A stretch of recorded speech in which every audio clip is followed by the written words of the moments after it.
Welcome to the Global Discussion, discussions with creatives, leaders and thinkers. My name's Simon Hodgkins. Delighted to be joined by Aoife O'Brien today. Aoife, you're very welcome to the podcast. Let's begin by asking you to introduce yourself. Tell us a little bit about the journey and the wonderful world you're involved in. So over to you, Aoife. Absolutely. Thanks so much, Simon. Can I just say what a privilege it is to be on the podcast today. I'm so delighted to have been invited. And I'm really looking forward to getting stuck in and having a chat. I suppose my background, I worked in fast-moving consumer goods, the industry, but in a market research role, so always working for global agencies. And I did that for nearly 20 years.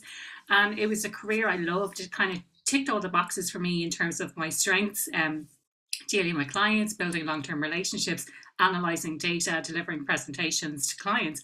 And I worked all over the world doing that as well in different companies. So I worked in Dublin, I worked in London for a time, and I also worked in Australia. And I had a couple, I suppose the way I explain my story is I had a couple of periods during work where it was like, this is not really working out for me and I don't really know what's going on, because I always loved work. I always felt really fulfilled through my work. And I had some experiences that kind of led me down a path where I was like, this is not what I expected. And this is actually, in retrospect, I can see that it was a really toxic environment the first time that it happened. And it's happened a couple of times. So the first time was really toxic, a really high turnover rate, kind of a little bit misogynistic as well, making promises that weren't being delivered on, really poor communication, really poor leadership. So that's kind of setting the scene, and that planted the seed. And it got me thinking, what could I have done differently to manage my career better? But also from the organization's perspective, because that first time that happened, I left that organization in less than 18 months. They had sponsored me for a visa, they had paid me a high salary, and I was gone in less than 18 months. So it obviously cost them money in that entire process. But, so it got me thinking, what could they have done differently, or how could they have managed that situation better as well? So fast forward a couple of years later, and I found myself in a similar situation where it wasn't necessarily a toxic environment, but I wasn't working to my strengths and I really wasn't thriving in that environment. I've always been this really ambitious person, got my eye on the prize. I want to be CEO someday. And it just wasn't really working out and I wasn't feeling it. And I was in that organization for a longer time. So I was there for about 4.5 years. And I eventually left with nothing else to go to, which was so unusual for me. I'd never, ever done that before. And subsequent to that, I went on to do coaching diploma. I did a master's in organizational behavior with absolutely kind of no intention of going into business. But then I set up my business, Happier at Work, and I started a podcast called Happier at Work. And I suppose it's been an evolution since then. So when I started in business, I was very much focused on coaching individuals, and it's evolved now to work more with organizations, given my corporate background. So that's kind of a whistle-stop tour of what brought me to what I'm doing today. And like I say, it's kind of a continuous evolution. And the more recent thing I'm starting to talk about is putting language around that toxic work environment and how people feel.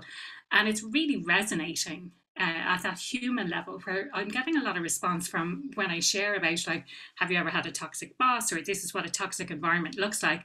And people are really relating to it, because I think when you experience that toxicity at work, it damages your confidence and you kind of carry that into the next role that you go into as well. And I think organizations need to be aware of that from both sides. Like, don't turn into this toxic environment. It could be just one person driving that toxicity, but also be aware that if someone new is joining, they're bringing all of that baggage with them if they've been in a toxic environment previously. Listen, thank you for giving us that overview, Aoife. And look, I know you've got an awful lot of experience in this area, and from your own corporate background to running your own business now, it is quite a change. And I just wanted to pause a moment, just because that word toxic and then the impact it can have on somebody's confidence. I've seen that happen to people. Yeah. And it can really knock you, can't it? It can really get into you. Yeah. And sometimes those, escaping that corporate environment is probably a good thing at the time. It might not feel like it at the time because people have financial pressures. They kind of lose their status a little bit. They kind of blame themselves a little bit, or many other things. It can be none of those or all of those. There are many factors involved when it comes to the impact of a toxic relationship. And I do speak to quite a few people who have decided to leave the corporate life and work for themselves on their own terms and to be able to do things in a better way. But I really admire what you're doing, because going in and helping people to be happier at work, and particularly trying to change some organizations and share a little bit of education and knowledge and best practice, it's not an easy thing when you're talking about changing almost the culture of a business. Yeah, yeah, this is it. And I think for me, culture needs to be very deliberate. This is a conversation I have quite a lot. It's not just a case of, and I'm big into values and having a really clear definition of values. It's not just about sticking up your values on the wall or having them in your email. It's about living those values day in, day out, recognizing people for demonstrating those behaviors at work that are expected, but also kind of reprimanding people, for want of a better word, for instances where they're going against those core values at work. So it takes kind of active participation from everyone in the business, and if you lose that, like if things suddenly become toxic, or that people can't speak up about what's going on or share what's going on for them, it's really hard to kind of claw that back and to make that change. And oftentimes it just takes one bad apple as well. That's the unfortunate thing. If you bring in someone and they are toxic, and I've seen this with clients as well, you bring someone in and they're toxic for the business, and they're kept in this position because of the status that they have, because of the revenue that they're bringing in, because they might be a friend of the boss, whatever it might be. And around them, you'll see like there's 4, 5, 6 people leaving the business. And if it's purely from a cost perspective, that's costing them a lot of money to lose that experience out of the business and to bring people in. So I've kind of gone off on a bit of a tangent there, but just to give a flavor of, I suppose a long way of saying that it takes consistent effort to protect the culture that you have. Yeah, and I think some companies and some people get it, because they understand that in your example, even though you could have somebody who's bringing in a lot of revenue, and it's hard to say goodbye to that. Yeah. But on the other flip side of that coin is there's a trail of destruction around them. Yeah. And the impact and the ultimately the culture of the business is being damaged, even though the revenue is being brought in that one example. And sometimes it's those hard decisions to say, no, this person isn't the right fit for us. This person isn't promoting our values or living up to the culture that we endeavor to be. And even though they're bringing in that revenue, they're just not a fit here. And that's a hard thing. Yeah. It is. It's a hard decision to make, especially when there's revenue involved. But like for me, and it's interesting that you use the word fit specifically, because when I spoke to my college lecturers about the things that had happened to me at work, they said that sounds like a fit issue. So I became obsessed with this idea of fit and what it means to fit in at work. And sometimes people confuse that with, like, what I mean by fit is that you're in the right place, that you have this sense of belonging. And people are saying, oh, well, it's not culture fit anymore, it's culture add. And for me, it's kind of, what is the difference between those two things? It's like someone who is belonging in that culture. And again, on the other side, some people believe that fit means, oh, you have to change yourself to fit in the environment. And that's not what I mean either. And the things that came through from the research I did as part of my master's were these concepts of values. So I kind of talked about that earlier, but having a sense of values being aligned, like that's at the core. So when you're doing that hiring to begin with, it's making sure that the people you bring into the organization, that their values align with the values of the organization. And when I talk about values, I mean the behaviors that are being demonstrated. I don't mean what they have on the wall. I don't mean what they say is happening, but the actual day-to-day behaviors, how decisions are made, how rewards are looked at, all of those things factor into the behaviors in an organization. The second part then is need satisfaction. And when our needs are being satisfied at work, we feel like our values align more with the organization that we're working in. And we have these three unique needs, or sorry, we have separate unique needs, but these are universal needs that everyone has, which are the need for autonomy, the need for relatedness, and the need for competence. So, autonomy being a sense of choice and control over what you do and how you do it. And you might argue that during the pandemic, we had a huge amount of autonomy. But the thing with autonomy is you can also have too much. So if you have too little autonomy, you could be being micromanaged. So you're being told what to do, when to come into the office, how to do your job, all of these things, that everything is kind of managed within an inch of its life. But on the other end of the scale, you can be left to your own devices and you don't have that guidance from someone who's telling you this is the direction that we're heading in. So it's kind of finding the balance in that. Relatedness then is feeling a sense of belonging, like you get along with your co-workers, that you can have a chat with them, that you feel like they're quite similar to you, and hopefully they're quite similar to you because you have similar values, that you value the same things. But also what I bring into that piece of relatedness is knowing how what you do on a day-to-day basis impacts on the wider organizational goals. So it's understanding the contribution that you're making towards the organization's success, essentially. So what impact are you having, whether it's internally, whether it's externally? And then the third element of that is competence, and that's feeling capable of doing your job. And another topic I speak about a lot is imposter syndrome. So if you don't feel enough competence, you might be suffering from imposter syndrome. You feel like you're not good enough, that you're going to get caught out as a fraud. But equally, on the other side of that, maybe you have too much competence and not enough challenge in the role. So you're feeling a little bit bored, a little bit complacent. So again, it's about finding that balance across those needs. The third element that I talk about in relation to fitting in at work. Now, from a literature perspective or from an academic perspective, they talk about the abilities and the demands of the role. So, what abilities do you have to meet the demands of the role?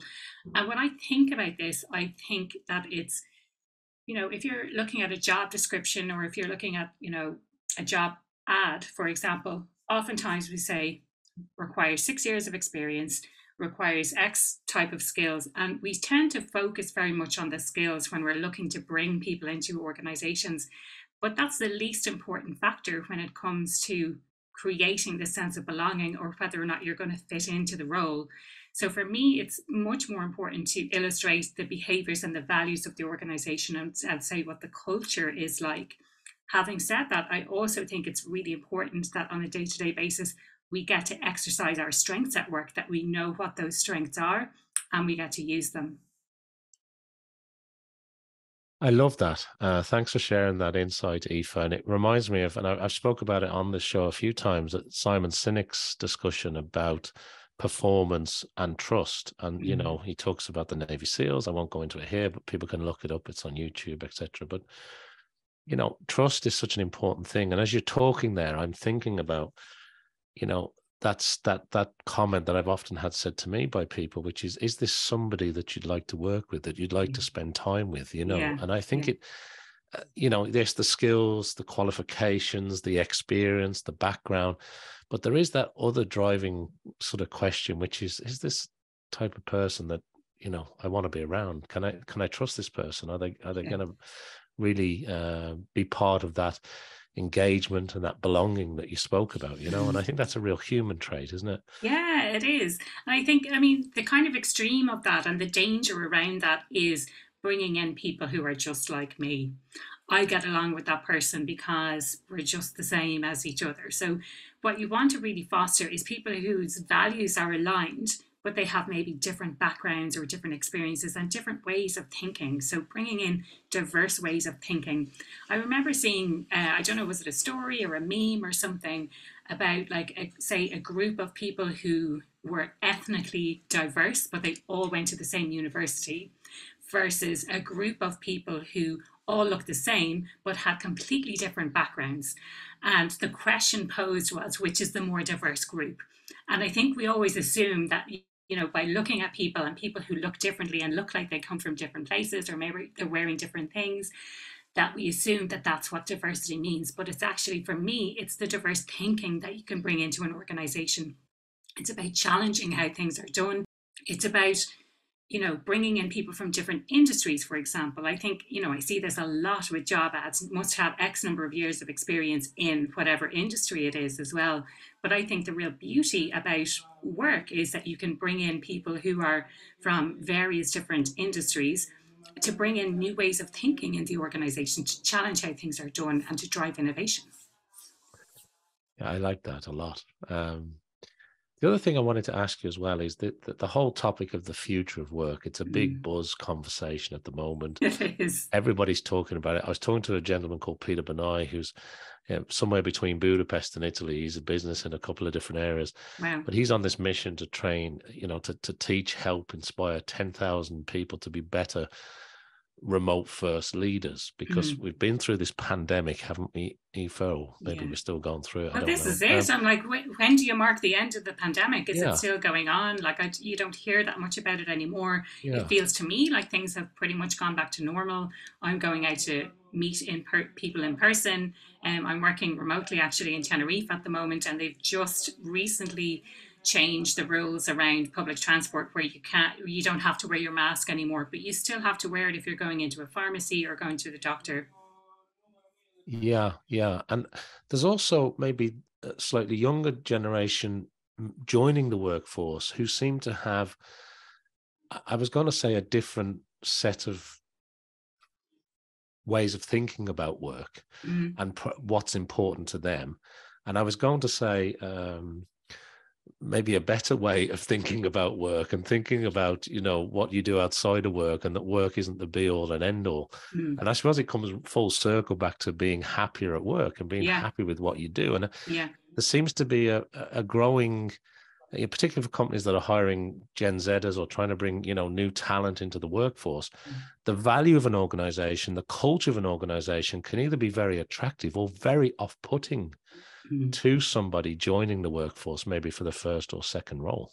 Yeah, absolutely. Like, I think, kind of tying all of this together, the future of work and kind of younger generations coming into the workforce, I think work has completely changed during the pandemic. Like, the way we think about work, where previously it was like it has to be this specific place, but for me the future of work is, it's not just thinking about where we work, it's thinking about what we do, how we do it, how we communicate with people. But there's a few different things in relation to that, because I love in-person meetings. I think they're brilliant. I think you can't really get the energy in a room if you're just talking to someone online. I think it makes a huge difference to be in the room with someone. But I also really value the ability to be able to work remotely in Tenerife if I want to, and enjoy the sunshine, especially during the Irish winter. So there's kind of swings and roundabouts, if you like, and there's loads of things to consider when it comes to, is it flexible working? I see the 4-day week as gaining huge amount of momentum, and the results have recently come out from the UK as well in relation to the success that has had. And so that's reducing the working time but maintaining the same salary, and that's kind of previously would be unheard of. But in order to be able to do that, it's very much outcome focused. And I think everyone is starting to look at this now. Like, what does productivity actually mean? What is it that we're trying to achieve here? And it puts a lot of pressure on managers to really explore, well, what are the priorities here? What really is going to make the difference in the business? And actually taking the time to do that, rather than being really reactive, like, oh, the client has asked for this, let's focus on this, or here's all the list of tasks, rather than taking a step back and thinking strategically, where do we need to focus our time and energy in order to get the best results, essentially. Because things I hear over and over again is, and myself included, the never ending to-do list. The more stuff you do, and you feel there's going to be some time in the future where you've caught up on everything that it is that you have to do, and you're going to have so much more time. But that's an illusion. There's never a time in the future where we're going to catch up and that we're going to get to the end of our to-do list, or we're going to have a reduced amount of work. We choose how we work. We choose what to do. And if you don't take the time or take a step back and decide and have a look at what it is that you need to do in order to make the biggest impact, in order to make the biggest difference, then you're going to be stuck on that kind of hamster wheel going around and round and keep doing stuff. So it's really important to take that step back, take that time out, and have a look at what it is. From from the perspective of the younger generations, I think they have it right. I think when you know, if I think back to when I was first starting out, it was the milk round. You know, you're going to a graduate program, or you're looking to get onto a graduate program with a prestigious sounding name, and the focus was very much on the brand. And for years I had that, you know, and the companies I worked for specifically wouldn't have been well known outside of the industry. However, I could say things like, well, my clients were these big global brands like Unilever, which people would know, or Mars or PepsiCo. So you can say things like that, and it's the prestige associated with something that's very well known. Whereas now I think the focus is very much more on how do I feel fulfilled at work, and how do I go to work and really use my strengths there and feel like I'm making a difference. I think that's a huge thing at the moment, is people want to make a difference in the world. They identify issues of what's going on. They want to work for organizations that are sustainable. They want to work for organizations where they're doing good in the world. And I remember listening to Adam Grant I think it was on a podcast, maybe even on his own podcast, and he was talking about this idea of impact. And you know, there's impact in the sense that everyone, well, maybe not everyone, a lot of people want to be the next Facebook, or you know, Mark Zuckerberg, and having this huge impact on the world. Or another way to think of it is you think it needs to be something really huge, or really kind of seen as something really good to do, like saving the whales. So that's how he was explaining it. But actually, if you bring it back down to the impact that you're having on a one-to-one level, or the impact that you're having at a community level, that's the impact that you need to focus on. It's the people around you, as opposed to leaving this legacy. Not everyone is going to be able to leave a legacy, but focusing on the impact that you can have on those around you is really important. So I thought that was an interesting distinction, where I'm the kind of person, I'd love to have this massive global impact, but you might not necessarily reach that. So if you focus on that smaller impact that you can have on a day-to-day basis, even if it's just an impact on one person and the difference that you can make to them, then it makes you feel like you're having that impact that you want to have. I totally agree. Thanks for sharing that. Some great insights there, Aoife. And you're also making me a little bit envious when you're working from Tenerife to avoid the Irish winter. Well done. That must be wonderful. It is, yes. I need to remember to be grateful for being here and not take it for granted. And, you know, looking outside and it's cloudy weather and I'm thinking, oh, it's cloudy. You know, I need to compare. I was on a call last night with someone in Ireland, and, you know, sometimes you can have the weather. They were sharing their screen and they had the weather temperature on their screen, and I was like, ooh, 5 degrees. Okay, well, I'm happy now to be in Tenerife, where it's more like 16 or 17 degrees at night. Yeah, wonderful. And the other thing I wanted to say is, obviously you're no stranger to podcasts, but before I get into that, I just wanted to, not that you need plaudits from me, but I really love the way that you've positioned the business. I think just with a creative hat on for a minute, you know, the branding, the color scheme, the fact that you focus on this engagement and belonging and performance and productivity and leadership equity, and also this future of work in there. But you must have obviously put a lot of thought and time into your business. And I just wanted to say that to you, because it's obvious to me. And sometimes all that hard work, it's very easy for somebody who owns a business and runs a business that they forget that needed time and attention. And I just wanted to say, I think it's really good. Yeah. And I think the Happier at Work podcast is another string to that bow. And I think it's really making a difference. So could you tell me a little bit about that as well? Yeah, thank you. I really appreciate that. And I think it makes such a huge difference to hear things like that, you know, and sometimes you do, as a business owner, you forget about all of the time and effort and thinking it went into doing that. And I suppose how I got started with the podcast was I had a microphone and I had an idea and I wanted to share it. And I started out by interviewing people who were within my network, and it sort of grew from there. It's something I thoroughly enjoy doing. When I was doing the podcast, when I initially started, I was doing everything myself, which I enjoyed, but I just didn't have the time to be able to do everything as my business grew, I physically loved doing the editing of it. I'm that kind of detailed person, so I loved that. And yeah, I've got some really fantastic guests on the show since then, like really big names. The one that stands in my mind, who maybe not a lot of people know of, is Edgar Schein, who actually recently passed away about 5 or 6 weeks ago. He passed away at the age of 94, I want to say. And I interviewed him about 2 years ago. So he would have been 92 years old himself, and his son Peter.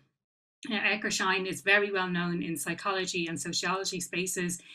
He's like the godfather, let's say, of culture at work as we know it. So most of the things that people talk about in the culture space today would have come from him originally back in the 1950s, I think it was. So yeah, it was a real honor and privilege to have him on. And again, with the podcast, it's talking about strengths and kind of relating it back to being happier at work. People have commented on my ability to kind of draw out the best in the guests that I have on the podcast, which is I'm really flattered by that. And I also at the end do a synopsis of the key points. So I pick out, I always write notes as I do it, and I pick out some of the key points that were told. And people, again, the feedback that I get is that it's really great to have that synopsis at the end and what are the key actions to take away. But I didn't realize that was a strength of mine. I didn't know that was, like, I just kind of thought, well, and this is the thing with strengths. We don't know what our strengths are because they come so naturally to us a lot of the time. And that's something to bear in mind. If there's something that comes quite easily and naturally to you, you assume that everyone else can do it. So something to be aware of, that I didn't know that was a strength of mine until, other people started pointing it out. Was there anything else that you wanted to know in relation to the business or the podcast? Well, in relation to the podcast in particular, one of the things that I love that you say is that happier workplaces lead to happier clients. Yeah. And I think that's really, really insightful because it's almost this flywheel effect. And I do want to mention that I know some of your clients are very impressive. A lot of your clients are very impressive, whether it's Allianz or Zurich, the big global insurance, IBM, Meta, the list goes on and on and on. And the question I've got is, how important has the podcast been as a strategy for your business? That's such a good question, and something I ask myself a lot when things are kind of a bit when I fall on tough times and there's not that much time, and I wonder about whether it's all worth it doing the podcast. I do wonder that myself, and it's really hard to make a direct link, for me anyway, between having the podcast and the kind of clients that I get and the kind of people that approach me, unless they explicitly say, and some people do, they explicitly say, I've been following your podcast, or I listened to this particular episode, or I liked what you had to say. For me, podcasting is a long game. So I think sometimes people think it's super trendy. Like when I got into it, it was already trendy. But with the pandemic, it became even trendier. People were at home. They were like, what will I do? I'm bored. I want to start a podcast. And so many podcasts started then. And it became even trendier. And I see more and more people are catching on to that trend. And when people ask me, and I get asked about this a lot, when people ask me, I always ask why. Like, why are you starting this podcast? And it's a question I never asked myself, I must add. I started because I had an idea and a microphone and I wanted to do it. I am a huge fan of podcasts. I love listening to it. I love the format of it. So I always ask people, like, why do you want to start the podcast? It's not something that's going to pay off immediately. It's something that you need to invest in over time. And at this stage, so episode 100, at the time of this recording, episode 145 is being released today. And, that takes a huge amount of effort. I've been going at this for nearly 4 years now. And I suppose it's just to say that if you're thinking of podcasting as a way to kind of as a way to win a quick book or something like that. And interestingly, I was listening to I recently got back into Clubhouse, and I'm not really sure how or why, but I recently started kind of engaging with Clubhouse a little bit more. But there was a room on last night talking about how to monetize your podcast. And essentially, like, you don't make that much money from sponsorship deals or anything like that. The best way to monetize your podcast is to have a business and to talk about your business and what you do and to get clients that way.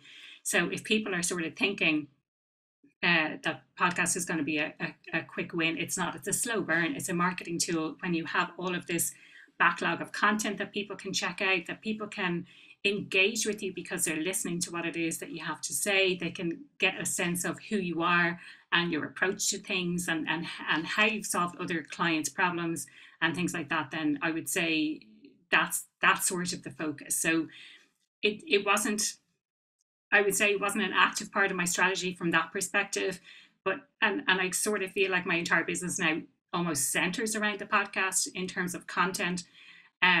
Whether that's a good thing or not at the moment, time will tell, I think. But it means I can be really consistent. So I know that I have a podcast coming out every week. So therefore, I know that I'm definitely going to have content to share. I can share my thoughts on, this is the topic we spoke about. Here's some of the key points. Here's some thought-provoking content that you can engage with on social media for people to get to know me, for people to kind of build that. It's kind of a one-way relationship, but they might feel that they know me better than I would know them anyway. So hopefully that kind of, it's in a great roundabout answer. way, Yeah, explains the answer. Yeah, no, I like that a lot. And sometimes it's hard to join that line, isn't it? But look, at 145 and growing episodes, they say once you get past the 100, that you really have a good grasp of what you're doing, Yeah. And most podcasts don't last. I think I was talking to a great gentleman, James Bishop, who's been in podcasting for years. He's a bit of a guru when it comes to podcasting, and he comes from a production background and events background. But he's worked with podcasts that people pay £1,000 sterling per episode to up to, he was saying, people paying 50,000 sterling per episode to produce. Wow. And the level of it's actually a guest on the show. It had, at the time of us recording this, I haven't released that episode yet, but the insight and the way that people think about podcasts at different levels, it becomes almost like it is a business, and it is almost like he was sort of planning to the nth degree that goes into some of those podcasts that are costing that kind of money and that kind of scale, because obviously the barrier to entry is quite low. Yeah. But the amount of time and effort, as you know, this is it. It takes an awful lot. Are you still doing a lot of it yourself, or have you got a little process in place now? No. Oh, I could talk to you all day about the process, Simon. So at first I was doing everything myself. The first thing to outsource was the editing. Although I enjoyed the process of doing that, I really did. It was just taking too much time, like an hour, 2 hours per week. I think in total it was taking me maybe 5 or 6 hours between recording and guest booking. But now I have a lovely streamlined process from a guest perspective. So getting guests applications in, onboarding process, collecting everything that I need for the podcast for it to be released, and then post-production. I have a VA who supports me with the promotion, with all of the kind of back end podcast stuff and dealing with the guests and things like that. So for me, I still am the one who promotes it across all social media and things like that. But for me, I would love to get to a stage where I'm just sitting down in front of a laptop like this and recording a conversation with someone, and then someone else takes care of absolutely everything else. But like, it's such an enjoyable process, and it's connected me with people who I wouldn't normally have had the opportunity to connect with. So I think that's, from that perspective, I think it's really great. I also feel that it's placing me as a thought leader in those areas that I'm talking about as well, that people like to listen to what I have to say, or at least hear me convey the thoughts that other people have, or get the best out of the guests that I have on, where they're sharing what their thinking is for potentially for the future of work or for leadership equity, whatever it might be. I suppose that leads into your public speaking as well, where you're asked to speak, or to come into organizations, etc. Absolutely, yeah. And I think, I'm really afraid to listen back to my first ever podcast episode, but I presume that I have developed somewhat since then. But I think being able to hold those conversations gives me much more confidence when I'm speaking on stage, or when I'm speaking on a like in a remote situation like this, delivering a talk to an organization. it helps me much more to think on my feet, to cut out all of the ums and ahs, or hopefully cut out all of the ums and ahs when I'm speaking, because I'm so aware of it, that, you know, from an editing perspective. But just, yeah, like, I think for me, it's something I really, really enjoy listening to, as well as producing as well, or as well as contributing in some way, creating a podcast. Love that, Aoife. Now, I want to change gears a little bit if I can, because I love to ask the guests a little few questions about themselves, about their own lives. And one of the first things that I'd like to ask you about is your own particular learning style. You know, do you like to read physical books? Are you an audiobook person? Do you you obviously listen to podcasts and produce podcasts? Yeah. Have you just had enough at the end of the day? You just want to put Netflix on and chill? No. How does it work for you? What sort of genres, things are you attracted to? How does that work for you? At the time of recording, yesterday was World Book Day, so I posted about this on social media, but I am an avid book reader. And when I say reader, I'd say my personal preference is a physical book. However, I tend to buy books on Kindle, so it's there. You know, I travel quite a bit, so I have them on my Kindle. But I also have a fantastic app called BorrowBox, and that allows you to borrow ebooks and audiobooks, and you can read. Well, I read them on my iPad. I have an iPad Mini, and I listen to them on my phone. So lots and lots of different formats. If I ever hear of a book recommendation, I'll add it to my list, either on Goodreads, or I'll add it. I'll search for it on BorrowBox to see if it's there, because that's all free. It's essentially, you just need a library card to be able to do that. And I read about, or I have a target for this year of 52 books. I think I didn't quite reach it last year, but the previous year I read something like 60 books. I just read all the time. I got into the habit of reading before bed. People are like, how do you read so much? Stick in the AirPods, go for a walk, and listen to an audiobook on 1.5 or double speed for half an hour. And that, you know, that's kind of how I do it. The thing I particularly like while I'm reading books is jotting down notes on my phone as well, so that I can come back to it, so that I remember, so that it goes in. So sometimes it takes me a little bit longer to absorb the content because I'm taking notes, but I share the notes that I take from reading the books onto my website as well, on Aoife's reading list. So I love to impart knowledge, and you know, this is what I took from the book, or this is the synopsis of the book as well. So reading is a huge part of that. I also love listening to podcasts, you know, learning from other people. What I'd love to make more time for is reading articles, journal articles, that kind of thing. And I know I need to make more time for that as well, especially those academic-y type of things that are not typically translated into layman's terms. They're hard to read, but I'd love to get into that and be like, okay, how can I translate this so that people can use the insights? Because there's some really fantastic insights out there that are not necessarily being shared. If I think back to my own leadership training, when I was doing my master's, I learned that particular style, it was called situational leadership, when I was first learning to be a manager and a leader. That was from the 1970s or something like that. I was like, why were they teaching us that in the 2000s when this is from the 1970s? Like, have things not kind of progressed a little bit since then? And I think all of the fantastic research that's going on at an academic level is not necessarily translating into the business world. And that was a huge gap I noticed when I was doing my master's. You've made me really think here, because I've heard of the Libby app, which a lot of my US counterparts, but how have I missed BorrowBox? How did I miss that one? That's incredible. I don't know. I tell everyone about that. I think it's a fantastic app. It's so good because it's got ebooks and audiobooks.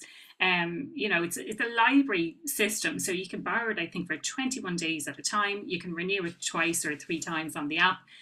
Sometimes there's a waiting list. You have to reserve something, and you only get 5 of each type. So audiobooks 5 and ebooks 5. But that's enough for any normal person, I think. That's plenty to keep you going and kind of keep you reading. But they have a fantastic selection. They don't have everything, but they have a fairly decent selection. And if I don't find it there and I really want to read it, then I'll add it onto Kindle. what I often do is download a sample. That's what I've started doing now, because I feel like there's so many books out there, and anyone who's kind of an avid reader is like, my TBR, my to be read pile is huge. And there's not enough time to read all the books that I'd love to read. So now I've started downloading free sample, to know that it's a book that I'm interested in reading. If I read it and I think it's good, then I'll buy it. But I haven't had to move on to my samples yet, because I have so many unread books in my Kindle. And, you know, there's this ongoing joke of like, what will I do? Will I read the books I already have, or will I buy more books that I won't have time to read? Do you know, it makes me laugh because my bookshelves creaking under the weight, and you know, other than buying more bookshelves, so I went heavy into Kindle, Yeah, and I also went. I'm a big, long time audio book person too, yeah, through Audible. yes, yeah, yeah. Libby I haven't really used, but BorrowBox I'm definitely adding that one to the list. I should have a look at Do that. But like yeah. you, it's just between the Kindle, the audio books, and the written word, and I still Mm. feel like I don't have enough time to read them all. You know, Yeah, there's so yeah. much good stuff. You know, Well, this is it, and maybe it's the same as the to-do list as well, Simon. Like you're never going to reach a stage where, like, how many, I don't know the statistics, but how many books are launched every single day? Like, you're never ever going to get to a stage where you can read all of them.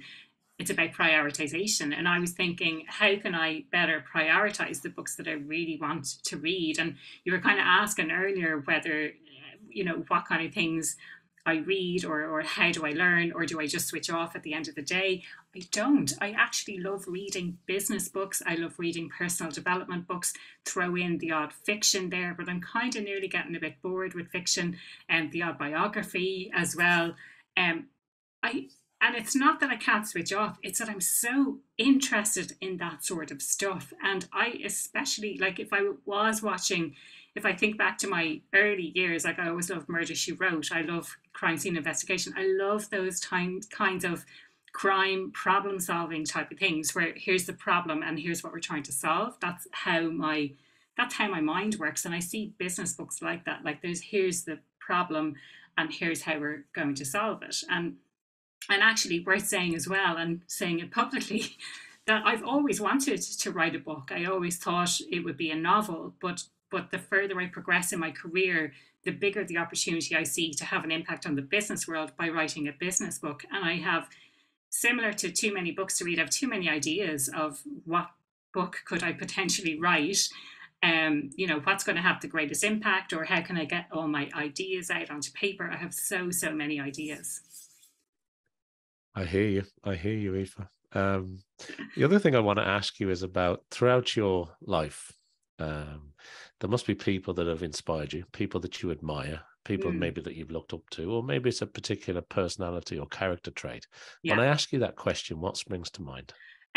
So for me, I think how I got into my own personal development journey initially was through Gretchen Rubin. So she has a podcast, and again, that's how I got into podcasting as well, or podcast listening.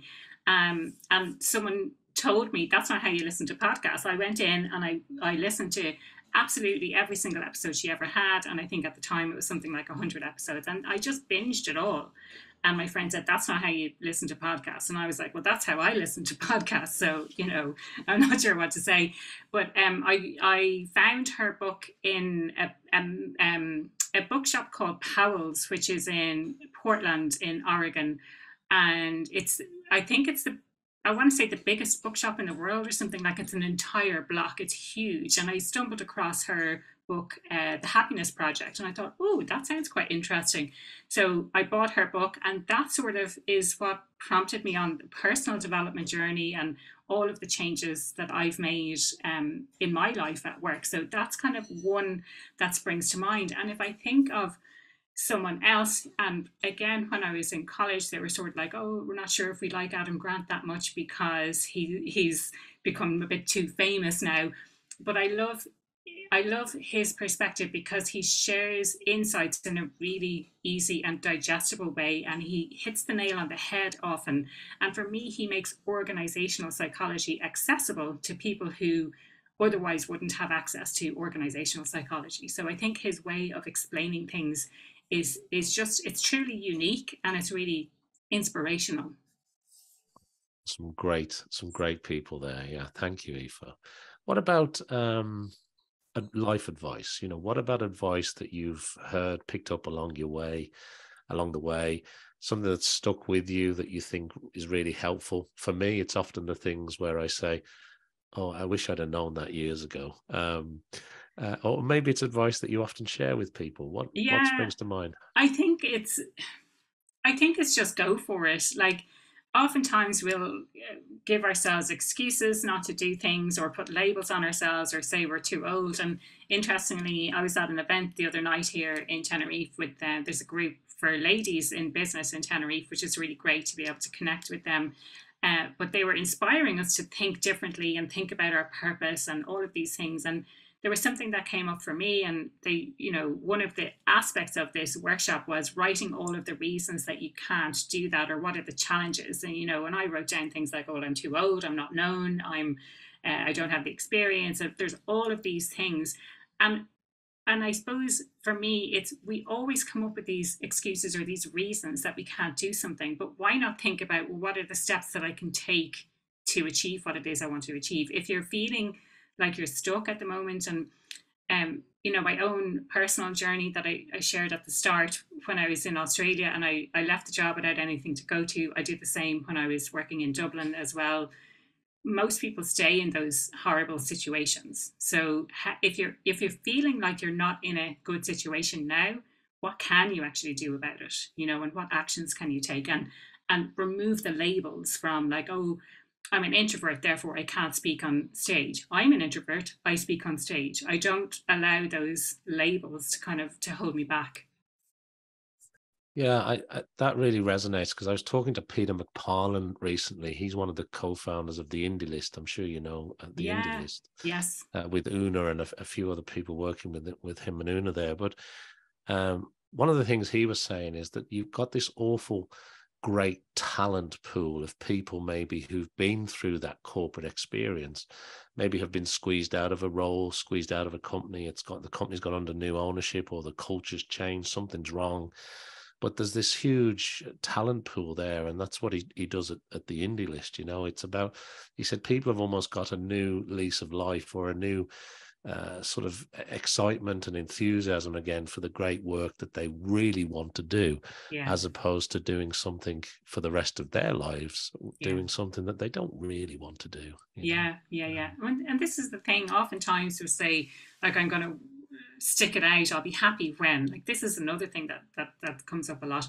"I'll be happy when I get the promotion. I'll be happy when," and it's always sometime in the future. But actually, something I'm saying a lot recently is enjoy the process. Like, enjoy what it is that you're doing today. Don't be striving and burning yourself out to get that promotion, because you're not enjoying yourself now, and you're kind of deferring your happiness to some point in the future. And on a grander scale, that's working until retirement is something that really sucks, that you don't really enjoy doing.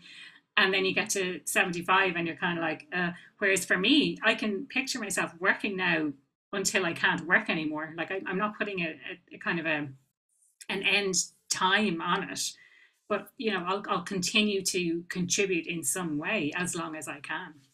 Yeah, I like that, Aoife. Thank you. Last couple of things before we wrap up and run out of time today. As you look forward over the next 6 to 12 months, whether it's from, a beach in Tenerife, or whether it's from some other part of the far-flung world where your work is taking you, what are you thinking about? What's on your roadmap? How do you go about planning? What does the next 6 to 12 months look like for you, Aoife? Lots to unpack there, but one idea I have, and a couple of people have asked me about already, is this idea of creating a community of happiness at work enthusiasts, for want of a better word. So, sharing content, curated content in there, doing webinars, hosting live sessions for people to kind of ask questions and come together. So, people who are interested in that sort of thing. Not sure exactly what that looks like yet. Could that be like a way for people to network with other people who are in those types of, or who've created happier cultures or something like that, or is it a place for people who are in this type of industry already? Is it a place for leaders to come together and learn more? I'm not sure exactly what that might look like. There's the book that I've been talking about. Like, that's something that's on my list for this year to do. I really just need to prioritize what it is that I want to do. In terms of planning, I attended 3 separate goal setting sessions in January. It might sound excessive, and hello, Overachievers Anonymous, for anyone else out there who's listening. But the 3 gave me very different perspectives. So one was very much focused on your week and how do you want your week to look like and how do you set your week up for success. Another was looking at quarter by quarter, what one marketing tool are you going to use each quarter to grow your business? And I thought that was an interesting perspective. And then the third one, it was more about your overall goals and also the mindset around goal setting. And you don't necessarily have to hit those things, but it just helps you to think bigger and to aim higher. So that's like, in terms of setting myself up, that has set me up very well. I'm transitioning at the moment to using a tool called Notion. I'm struggling a little bit in the weeds with it at the moment, but I'm hoping that once I get that set up properly, it's going to be a really fantastic tool in terms of planning and then being able to manage my day-to-day stuff. Sounds like an exciting 6 to 12 months ahead, Aoife. There's a lot's going on there. Yes.